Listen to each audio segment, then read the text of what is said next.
Hello students, physics में हम लोगों ने नोवा लेसन स्टार्ट किया था। नोवा लेसन किरण प्रकाशिकी, रे ऑप्टिक्स।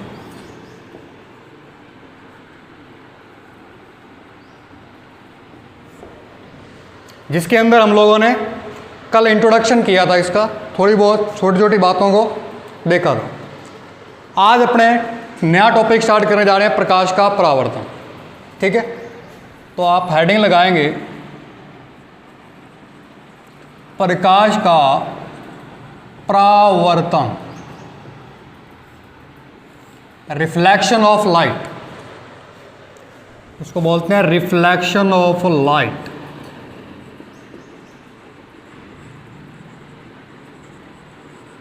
प्रकाश का परावर्तन क्या होता है, इसको आप 10th क्लास में पढ़ के आ चुके हो और ये आपके +2 के अंदर भी है।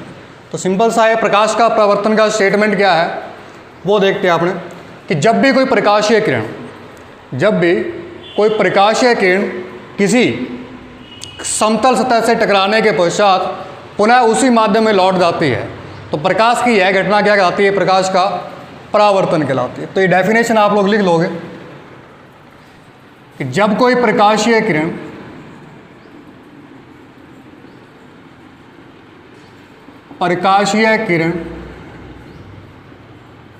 किसी समतल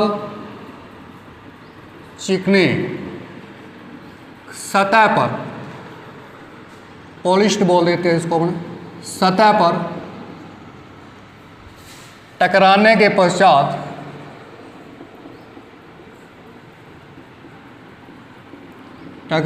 पश्चात पुनः उसी माध्यम में लौट जाती है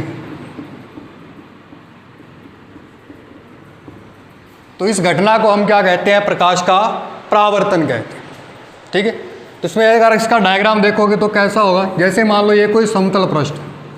ठीक है, ये कोई क्या है, समतल पृष्ठ है। ठीक है, अगर कोई प्रकाशीय किरण इस प्रकार से इस पर गिराई जाए, ये वाली, और यहाँ से ये रिफ्लेक्ट होकर वापस उसी मीडियम में चली जाए। ठीक है, तो ये जो प्रकाश की घटना है वो क्या कहलाती है, प्रकाश का परावर्तन कहलाते हैं।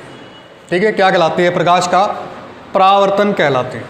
ठीक है, अब इसमें देखो आप लोग, ये जो प्रकाशीय किरण है ये वाली, इसको बोलते हैं आपतित प्रकाशीय किरण, इंसिडेंट रे, प्रकाशीय किरण। ठीक है, और ये जो प्रकाशीय किरण इधर चली गई, ठीक है, ये जो इधर चलेगी ये कहलाती है परावर्तित प्रकाशीय किरण।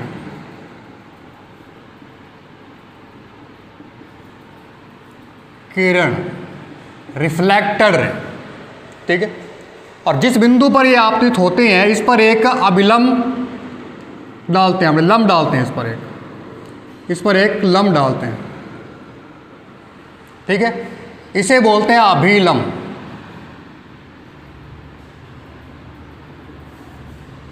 ये क्या होता है, अभिलंब होता है। तो ये प्रकाश के परावर्तन का रे डायग्राम है। इसके बाद ये जो पृष्ठ है इसको क्या बोला जाता है, परावर्तक पृष्ठ बोला जाता है। ये क्या है, परावर्तक पृष्ठ होता है। ठीक है, इसके अलावा अभिलंब के साथ, इस अभिलंब के साथ, नॉर्मल के साथ जो आपतित प्रकाशीय किरण जो कोण बनाती है, ये वाला एंगल, ये जो कोण बनाती है इसको बोलते हैं आपतन कोण। आपतित किरण कोण बना रही है तो कौन सा कोण, आपतन कोण। इसको डिनोट करते हैं अपने आई से, क्योंकि इंग्लिश में इसको इंसिडेंट एंगल बोलते हैं अपने। ठीक है, आई इसका इनिशियल है तो इसको आई से अपने डिनोट करेंगे। ठीक है, इसके बाद जो परावर्तित प्रकाशीय किरण वो जो अभिलंब के साथ कोण बनाती है वो क्या कहलाता है, परावर्तक कोण, रिफ्लेक्टेड एंगल। इसको डिनोट करते हैं अपने किससे, स्मॉल आर। ठीक है, तो ये प्रकाश के परावर्तन का प्रॉपर रे डायग्राम। ठीक है, एक आपके पास एक्स वाई क्या है, परावर्तक पृष्ठ है, इस पर एक ए ओ प्रकाशीय किरण आपतित होती है, ठीक है, और ओ बी क्या हो जाती है, परावर्तित होती है। इसको सी को अभिलंब दे दो, ठीक है। तो ये प्रकाश का परावर्तन होता है। तो एक बार फिर से इसको मैं रिपीट कर रहा हूँ कि प्रकाश का परावर्तन क्या होता है कि जब भी कोई प्रकाशीय किरण किसी समतल सतह से टकराने के पश्चात पुनः उसी माध्यम में चली जाती है, तो प्रकाश की यह घटना क्या कहलाती है, प्रकाश का परावर्तन। ऐसे आई और ऐसे चली। जैसे आपने इसका सबसे अच्छा एग्जाम्पल है दर्पण, इसके बारे में पढ़ेंगे हम लोग, ठीक है। दर्पण में आपने देखा होगा, इस एक साइड से आप लोग टॉर्च डालोगे, टॉर्च से प्रकाश डालोगे तो वो लाइट जो है वो रिफ्लेक्ट होकर ऊपर दिखेगी आप, ठीक है, ऊपर दिखाई देगी। ये आप घर पर प्रैक्टिकल कर सकते हो कि एक आपने टॉर्च ली, यहाँ मिरर लिया, समतल दर्पण लिया, तो यहाँ से टॉर्च डाली तो ये जो यहाँ से होगी प्रकाश किरण, इस प्रकार से क्या हो जाएगी, रिफ्लेक्ट हो जाएगी, ठीक है। तो यही घटना क्या है, प्रकाश का परावर्तन, ठीक है। तो इसे प्रकाश का परावर्तन बोलते हैं। अब प्रकाश के परावर्तन के नियम, प्रकाश के परावर्तन के जो नियम है वो देख लो आप। दो नियम है इसके दो नियम हैं। नंबर 1, पहला नियम क्या है कि जो आपतन कोण है आई, वो परावर्तन कोण के क्या होता है, बराबर होता है। एंगल आई है वो एंगल आर के क्या होता है, बराबर होता है। इसका मतलब जितना एंगल ये होगा उतना ही क्या होगा, ये होगा। अगर मान लो आपतित किरण अभिलंब के साथ 30 डिग्री का कोण बना रही है तो परावर्तित किरण भी कितने डिग्री का कोण बनाएगी, 30 डिग्री का। अगर ये 45 डिग्री का बना रहा है, आई 45 है, तो आर भी कितना होगा, 45 होगा, ठीक है। तो सबसे पहला नियम प्रकाश के परावर्तन का क्या है कि प्रकाश के परावर्तन में बनने वाला आपतन कोण है वो परावर्तन कोण के क्या होता है, बराबर होता है, ठीक है। अगर इसमें यदि मैं आपसे पूछूं कि यदि कोई प्रकाशीय किरण नॉर्मल के अकॉर्डिंग अपने आपतित करवाएं तो परावर्तित किरण किधर जाएगी, अभिलंब के अलॉन्ग ही अपने प्रकाशीय किरण को बिल्कुल लंबवत इंसिडेंट करवाया है, आपतित करवाया है, तो परावर्तित किरण किधर जाएगी। देखो अभिलंब कैसा है, अभिलंब भी यही है, दोनों संपाती हैं, अभिलंब भी यहाँ और आपतित किरण भी यहाँ। तो अभिलंब और आपतित किरण के बीच का कोण कितना है, 0 डिग्री। कितना है, 0 डिग्री है। ये जो है बिल्कुल ऐसे है, इसके संपाती है, ठीक है। तो इसके बीच का एंगल 0 डिग्री है। अगर आपतन कोण 0 है तो परावर्तन कोण भी कितना होगा, 0, यानी कि परावर्तित किरण वापस पुनः इसी प्रकार से चली जाएगी। अगर ये 0 डिग्री अभिलंब के साथ कोण बना रही है आपतित किरण, तो परावर्तित किरण भी कितने डिग्री कोण बनाएगी, 0 डिग्री का कोण बना, ठीक है। तो ये प्रकाश के परावर्तन का पहला नियम है कि प्रकाश के परावर्तन में बनने वाला आपतन कोण और परावर्तन कोण दोनों क्या होते हैं, बराबर होते हैं। दूसरा जो नियम है प्रकाश के परावर्तन का वो क्या है कि आपतित किरण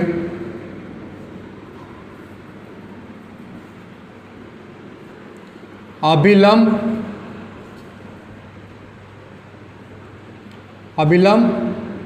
व परावर्तित किरण, ये तीनों एक ही तल में स्थित होते हैं। जैसे ये बोर्ड है, ठीक है, इसी तल में अपना क्या है, आपतित किरण है, यही क्या है, अभिलंब है, और यही क्या है, परावर्तित किरण, ठीक है। यानी कि प्रकाश के परावर्तन का दूसरा नियम क्या है कि आपतित किरण, अभिलंब और परावर्तित किरण तीनों एक ही तल में विद्यमान होते हैं, या आप ये कह सकते हो कि तीनों एक ही बिंदु पर मिलते हैं, ठीक है। तो ये परावर्तन का क्या है, दूसरा नियम। तो ये था प्रकाश का परावर्तन, ठीक है। तो आपको ध्यान में रखना है कि जब भी कोई प्रकाशीय किरण किसी सतह पर आपतित होने के पश्चात पुनः वापस उसी माध्यम में लौट जाती है तो प्रकाश की यह घटना क्या है, प्रकाश का परावर्तन है। इसके दो नियम हैं, आपतन कोण, परावर्तन कोण दोनों बराबर होते हैं। आपतित किरण, अभिलंब और परावर्तित किरण तीनों एक ही तल में विद्यमान, ठीक है। आपने पढ़ते हैं प्रकाश के परावर्तन के प्रकार। प्रकाश के परावर्तन के प्रकार पढ़ेंगे।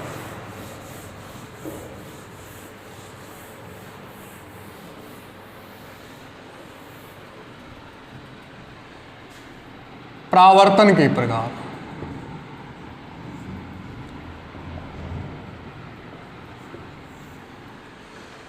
तो प्रकाश के परावर्तन को दो पार्ट में डिवाइड कर लेते हैं अपन।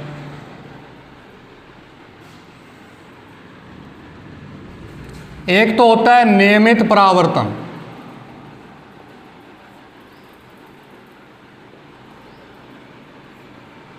दूसरा होता है अनियमित परावर्तन।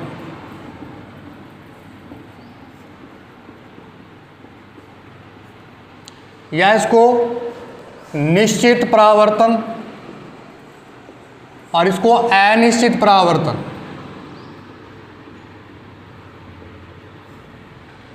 परावर्तन बोल देते, ठीक है। तो नियमित, अनियमित, निश्चित, अनिश्चित परावर्तन बोल देते। तो सबसे पहले अपने देखते हैं कि नियमित परावर्तन क्या होता है, निश्चित परावर्तन क्या होता है। तो उसमें देखो कि जब दो या दो से अधिक समांतर प्रकाशीय किरणें, दो या दो से अधिक समांतर प्रकाशीय किरणें किसी समतल सतह पर आपतित होती है, जैसे मान लो 3 प्रकाशीय किरण किसी सतह पर आपतित होने के पश्चात ये तीनों प्रकाशीय किरणें यदि परावर्तन के पश्चात परस्पर समांतर रहती हैं, परस्पर क्या रहती हैं, समांतर रहते हैं, तो ऐसा जो प्रकाश का परावर्तन है वो क्या कहलाता है, निश्चित या नियमित परावर्तन, ठीक है। अगर दो या दो से अधिक आपतित समांतर प्रकाशीय किरणें किसी सतह से टकराने के पश्चात वो परस्पर क्या रहती हैं, समांतर रहते हैं एक दूसरे के, ठीक है। तो ऐसा जो प्रकाश का परावर्तन होगा वो क्या कहलाएगा, नियमित या निश्चित परावर्तन कहलाएगा, ठीक है। यानी कि आपतित प्रकाशीय किरणें भी परस्पर समांतर है ये, ठीक है। समांतर प्रकाशीय किरणें जानते हो क्या होती हैं कि जो कभी भी काटती नहीं है, ठीक है। और परावर्तन के पश्चात भी क्या है, समांतर, ठीक है। और अनियमित परावर्तन क्या होगा, अनिश्चित या अनियमित परावर्तन क्या होगा कि जैसे यदि आप, जैसे टूटा हुआ कांच आपके पास या दर्पण है, यदि उस पर प्रकाशीय किरणों को आपतित करवाते हो तो परावर्तन के पश्चात वो क्या होते हैं, भिन्न भिन्न दिशाओं में गमन करते हैं। जैसे ये प्रकाशीय किरण आई, ये आई और ये आई, ठीक है। परावर्तन से पहले तो ये मान लो समांतर है और परावर्तन के पश्चात ये क्या हो जाएंगी, भिन्न भिन्न दिशाओं में गमन करेंगी। ये ऐसे चलेगी और ये ऐसे चलेगी, यानी कि एक दूसरे के समांतर नहीं है। तो ऐसा जो परावर्तन है वो क्या कहलाता है, अनियमित या अनिश्चित परावर्तन कहलाता है, ठीक है। कि जब प्रकाशीय किरणों को किसी खुरदरी सतह पर आपतित करवाते हैं तो वो परावर्तन के पश्चात भिन्न भिन्न दिशाओं में गमन करती है। प्रकाश का ऐसा परावर्तन क्या कहलाता है, अनियमित या अनिश्चित परावर्तन या विसरित परावर्तन बोलते हैं इसको, ठीक है। और नियमित परावर्तन क्या होगा कि जब प्रकाशीय किरणों को किसी समतल सतह पर आपतित करवाया जाता है तो परावर्तन के पश्चात वो एक निश्चित दिशा में गमन करती हैं या एक दूसरे के समांतर रहते हैं। तो प्रकाश का ऐसा परावर्तन क्या होता है, निश्चित परावर्तन। इस प्रकार से प्रकाश के परावर्तन को अपन दो पार्ट में डिवाइड कर देते हैं, ठीक है। अब प्रकाश के परावर्तन का जो सबसे अच्छा एग्जाम्पल है कि जिससे अपने परावर्तन को देख सकते हैं डेली लाइफ में, वो क्या है, वो है दर्पण। क्या है, दर्पण, मिरर।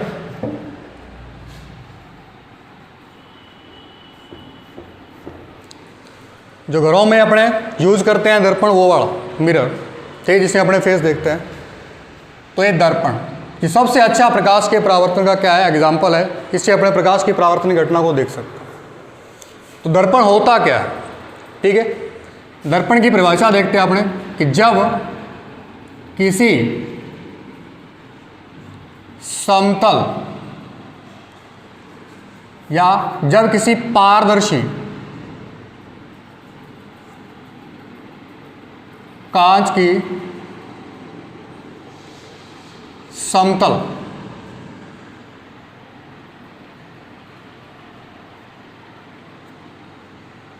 या गोलीय भी मान सकते हो आप, कर्वड हो, गोलीय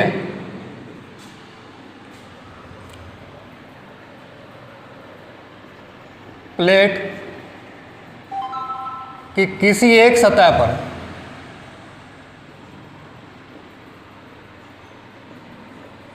परावर्तक पदार्थ की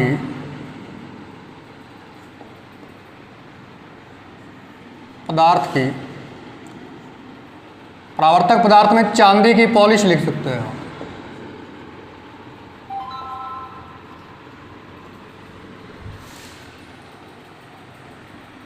पदार्थ की पॉलिश कर दी जाए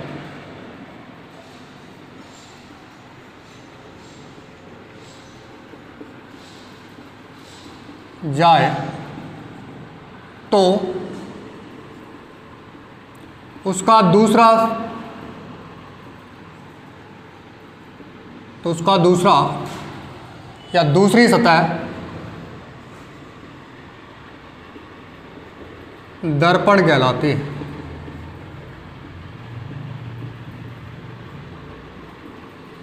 ठीक है, जैसे मान लो कांच की ट्रांसपेरेंट आपके पास प्लेट है जिसके आप आर पार देख सकते हो।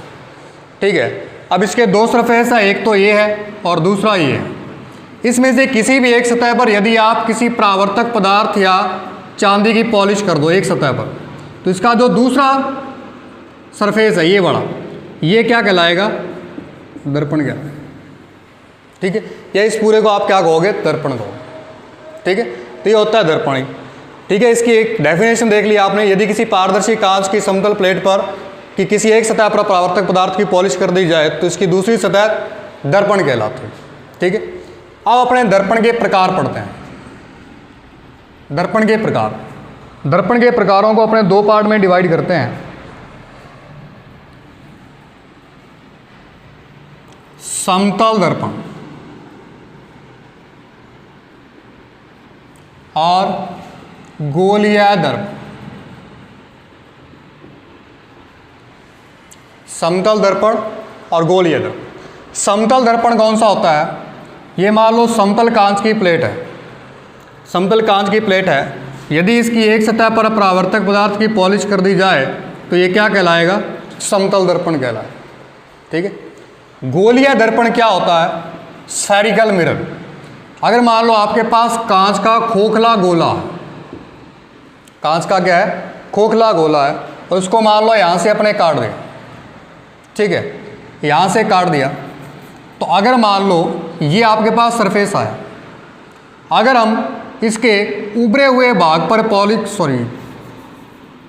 गोलीय दर्पणों को अपने दो पार्ट में डिवाइड करते हैं। गोलीय दर्पणों को अपन दो पार्ट में डिवाइड करते हैं। उत्तल दर्पण और अवतल दर्पण। उत्तल और अवतल, कॉनकेव कॉन्वेक्स मिरर। तो उत्तल दर्पण कौन सा होता है? सबसे पहले तो अगर मान लो आपके पास खोखला कांच का गोला, क्या है? खोखला कांच का गोला है, ये इसका सेंटर है जो पारदर्शी है। अगर आप इसकी एक सरफेस को ये काट दिया आप इस प्रकार से, ठीक है, मान लो ये सरफेस आपने यहाँ ले ली, अगर आप लोग इसके अंदर धंसे हुए भाग पर पॉलिश कर देते हो, परावर्तक पदार्थ के अंदर धंसे हुए भाग पर पॉलिश कर देते हो, तो उसको अपने क्या कहते हैं? उत्तल दर्पण कहते हैं। ठीक है, तो उसको क्या कहते हैं? उत्तल दर्पण कहते हैं। यदि किसी कांच के खोखले गोले के एक वक्राकार भाग लिया जाए और उसकी अंदर धंसे हुए भाग पर क्या कर दी जाए? पॉलिश कर दी जाए, तो वो क्या कहलाता है? उत्तल दर्पण कहलाता है। बाकी इन डिटेल अपने पढ़ेंगे आगे इसको, जब इसके प्रतिबिंब बनाएंगे। एक बार वैसे ही आपको टाइप बता रहा हूँ। ठीक है, जो अवतल दर्पण है वो क्या होता है? यही आपके पास सरफेस है। ठीक है, अगर आप इसकी उभरी हुई सतह पर पॉलिश कर दोगे, उभरी हुई सतह पर पॉलिश कर दोगे, तो वो जो दूसरी साइड है इसकी वो क्या कहलाएगी? अवतल दर्पण कहलाएगी। ठीक है, दूसरी साइड क्या कहलाएगी? अवतल दर्पण कहलाएगी। ठीक है, अगर अंदर धंसे हुए भाग पर पॉलिश करते हो तो उत्तल दर्पण, अगर बाह्य भाग या उभरा हुआ भाग इस पर पॉलिश करते हो तो क्या कहलाता है? अवतल दर्पण कहलाता है। ठीक है, तो इस प्रकार से दो टाइप होते हैं गोलीय दर्पण। इसका अच्छा एग्जाम्पल देख सकते हो घर में आप, जैसे आपके पास चम्मच होता है, स्पून। ठीक है, उसका जो ये वाला भाग है, उसका जो ये वाला भाग है, ये वाला, उसको यदि अपने ऐसे बनाए, ये जैसे स्पून है। अब इसका ये वाला भाग है उभरा हुआ, ये किसकी तरह बिहेव करता है? उत्तल दर्पण की तरह। और जो अंदर धसा हुआ भाग है वो किसकी तरह बिहेव करता है, अवतल दर्पण। ठीक है, तो स्पून के अंदर अवतल उत्तल दर्पण दोनों होते हैं। ठीक है, बाकी आगे अपने इन डिटेल पढ़ेंगे जब इसके प्रतिबिंबों का निर्माण करेंगे। तो एक बार सिर्फ आपको दर्पण के बारे में बताया आपको कि दर्पण क्या होता है। ठीक है, और इसके प्रकार पढ़े आपने, दो प्रकार के, समतल और गोलीय दर्पण। ठीक है, स्फेरिकल मिरर। समतल दर्पण कौन सा होता है, यदि कांच की पारदर्शी प्लेट आपके पास एक सतह पर पॉलिश कर दी तो क्या कहलाता है, समतल दर्पण। गोलीय दर्पणों को दो भागों में डिवाइड किया गया है, उत्तल और अवतल दर्पण। इसमें क्या होता है, कांच का एक खोखला गोला होता है पारदर्शी, इसको यहाँ से मान लो आपने काट दिया और इसकी ये जो सरफेस ली है इस पर यदि आप अंदर धसे हुए भाग पर पॉलिश करते हो तो क्या कहलाएगा, ये उत्तल दर्पण, और बाह्य भाग पर पॉलिश करते हो तो क्या कहलाएगा, अवतल दर्पण। तो ये था अपना दर्पण। ठीक है, और इसके बाद कल अपने पढ़ेंगे प्रतिबिंबों का निर्माण करेंगे। ठीक है, समतल दर्पण और गोलीय दर्पणों में प्रतिबिंबों का निर्माण करेंगे। ठीक है, आज के लिए इतना ही। Thank you.